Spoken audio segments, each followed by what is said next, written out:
Bagi sebagian orang, Soeharto mungkin pahlawan pembangunan, tapi bagi rakyat Aceh, ia adalah wajah dari penderitaan yang tak terlupakan. Ini hanyalah sebagai cerita tentang tanah yang berdarah namun tak menyerah. Tentang rakyat yang disakiti tapi tak tetap berdoa dan tetap seorang pahlawan nasional yang meninggalkan luka abadi di Serambi Mekah.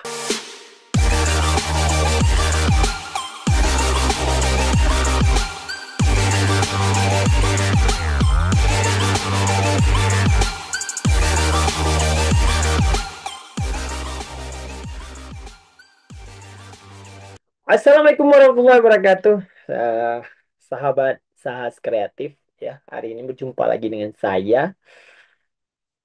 Iya, selamat Hari Pahlawan Nasional ya yang ditandai dengan beberapa aktivitas ya dari eh, pemerintah, yaitu ada malam keheningan atau malam ratapan atau suatu malam yang diupacara di Kalibata, di makam pahlawan Kalibata, dan juga esok harinya ada upacara di setiap wilayah memperingati Hari Pahlawan dan ditandai dengan penganugerahan gelar atau penganugerahan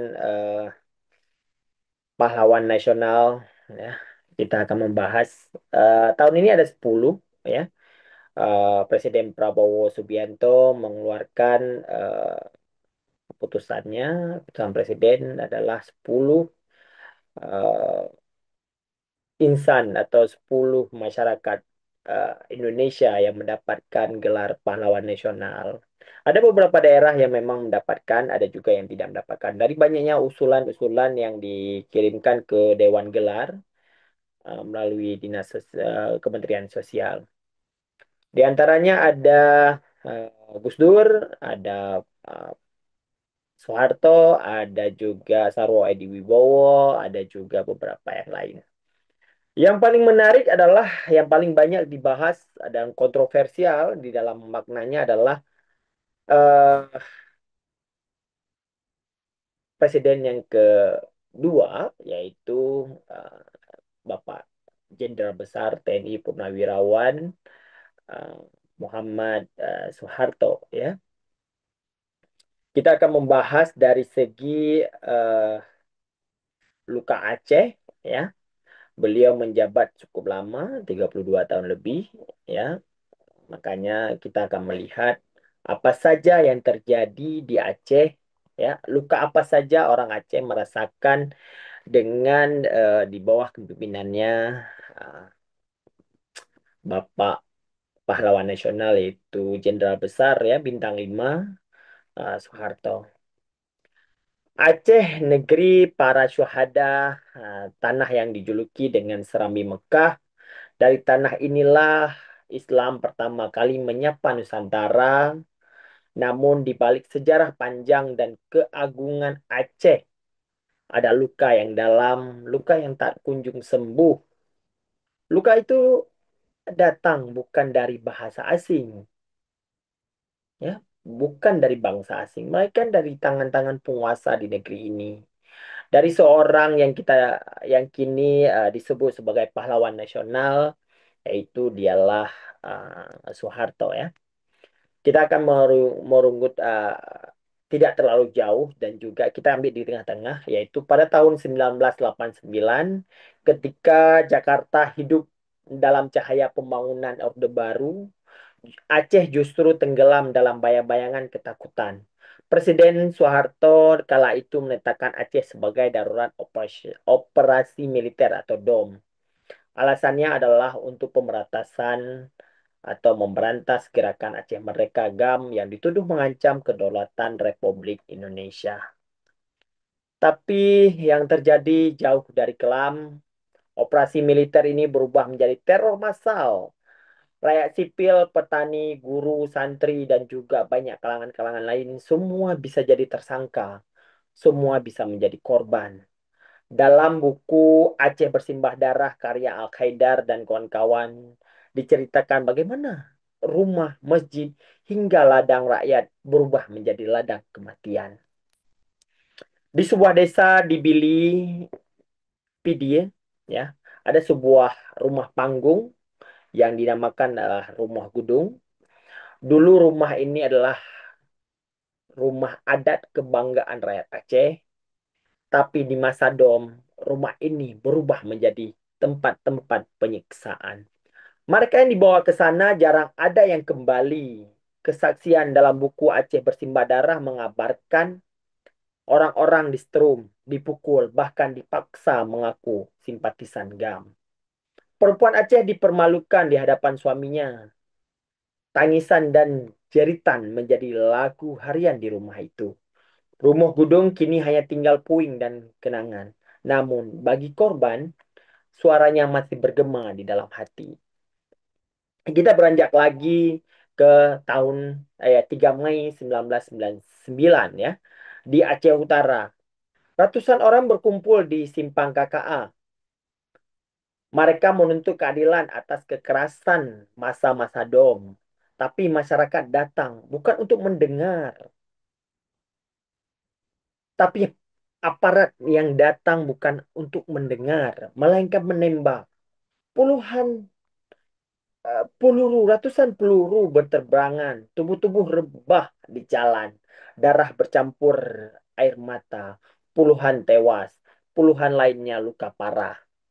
Dalam catatan Aceh Bersimbah Darah, tragedi Simpang KKA tersebut sebagai hari di mana rakyat Aceh menuntut haknya, namun negara menjawab dengan peluru. Beberapa bulan kemudian tragedi lain menyusul di gedung KNPI Lok Sumawe. Warga ditangkap secara acak, disiksa selama berhari-hari.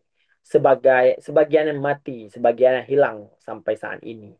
Seorang tokoh yang selamat berkata, "Kami hanya petani, kami bukan pemberontak, tapi mereka tetap memukul kami sampai kami tak bisa bicara lagi." Buku Aceh Bersimbah Darah menuliskan gedung ini menjadi simbol bagaimana hukum tak lagi berbicara karena kekuasaan tetap menutup telinga. Kita beralih lagi ke Timur Aceh, yaitu di Idicud dan Arakundo. Warga diburu oleh aparat. Sungai Arakundo menjadi saksi bisu bagaimana darah rakyat kembali tumpah. Di semua itu terjadi dalam diam. Tak ada pemberitaan besar, tak ada peradilan, hanya duka yang tersembunyi oleh sejarah. Soeharto mungkin tidak turun langsung ke lapangan, tetapi semua operasi ini berjalan atas namanya. Dia memberikan kuasa penuh kepada militer untuk menjaga stabilitas. Di atas nama di atas nama stabilitas, Aceh berubah menjadi neraka di dalam negeri sendiri. Dari tahun 1989 hingga 1998, ribuan orang tewas, ratusan perempuan menjadi janda, ribuan anak tumbuh tanpa ayah. Namun tak pernah ada satupun kata maaf keluar dari bibir sang pengusaha, penguasa. Ketika Soeharto akhirnya lengser pada Mei 1998, banyak yang berharap luka ini berhenti, tetapi kekerasan yang ia tinggalkan masih berlanjut. Tahun 2023 terjadi lagi satu kejadian, yaitu di Jambu Kepuk, Aceh Selatan. 12 warga dibakar hidup-hidup, 4 lainnya ditembak. Semua karena tuduhan membantu GAM. Warisan kekerasan ini tetap tidak lenyap seiring turunnya Soeharto karena luka yang diciptakan terlalu dalam. Hari ini Aceh sudah damai, senjata telah dipotong atau dihancurkan. Penjajahan damai telah ditandatangani, namun luka sejarah masih terasa, terutama bagi mereka yang kehilangan keluarga. Yang paling menyakitkan adalah ketika orang yang meninggalkan luka itu diberi gelar pahlawan nasional. Sebagai sebagai orang, Soeharto mungkin pahlawan pembangunan, tapi bagi rakyat Aceh, ia adalah simbol luka yang belum sembuh, luka yang berdarah. luka yang bernama Dom. Aceh mengajarkan kita suatu hal bahwa pembangunan tanpa keadilan adalah kekerasan, bahwa kekuasaan tanpa kemanusiaan hanyalah tirani, dan bahwa sejarah tidak boleh dilupakan karena melupakan berarti membiarkan luka yang selalu terulang. Ini bukan suatu cerita yang masa lalu. Ini adalah pengikat bahwa baik balik gelar sejarah pahlawan nasional Soeharto, ada darah, ada air mata, ada doa yang tak terhenti bergema di masyarakat Aceh secara keseluruhan. Seharusnya Aceh itu ada 7 yang coba dirangkum oleh eh, saya, yaitu ada peristiwa Rumah Gedung ya di Desa Bili Pidi ya di tahun 8998, terus ada peristiwa Simpang KKA 3 Mei 1999 di Aceh Utara, ada tragedi di Rumah Gedung, Gedung KNPI Lok Sumame 9 Januari 1999, terus tragedi Timbang Gajah 2001 yaitu di Banda Meriah dan Aceh Tengah, dan tragedi Jambu Kepuk 17 Mei 2003 di Aceh Selatan, terus ada tragedi Idicut Arakundo Februari 99, dan tragedi penembakan misterius Aceh periode DOM 989 sampai 90-an. Itulah 7